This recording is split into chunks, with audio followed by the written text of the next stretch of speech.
Sir இப்போ நான் வேலைக்கு போறதுனால எங்க அப்பாக்கு ரூபாய் கொடுக்க முடியும்னா என்னால கொடுக்க முடியும். எங்க அப்பாவுக்கு மட்டும் கொடுக்க மாட்டாங்க, உங்க அப்பாவுக்கு கொடுப்பாங்க.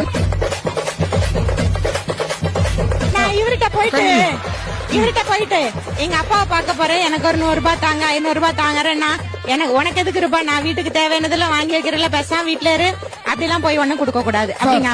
உங்க அப்பா 100 ரூபாய் கேட்பாரு, எதுக்குன்னு கேளுங்க. எதுக்குமா போயிட்டு வாங்க. இதெல்லாம் இப்ப நமக்கு தேவையா? இல்ல இருக்கிற கெப்பாசிட்டிக்கு நமக்கு தேவையான்னு கேட்கணும். சார் அவர் என்னத்தை வாங்கினாரோ அது ரெண்டாவது. தன்னோட தகப்பனுக்கு நான் கொடுக்கறதுல இது எனக்கு ஒரு சந்தோஷம். அப்ப என்னோட சம்பளத்துல நான் கொடுக்கறதுல உங்களுக்கு என்ன கஷ்டமா இருக்குன்னு நான் கேக்குறேன். எங்கப்பா நீ 150 ரூபாய்க்கு ஓட்டர் கேட்டா கொடுக்க மாட்டேங்க. இல்லம்மா இப்போ ஏமா பார்த்தா ரெண்டே ஒன்னா பாக்குறேன் சார். ஒரு கேளுங்க.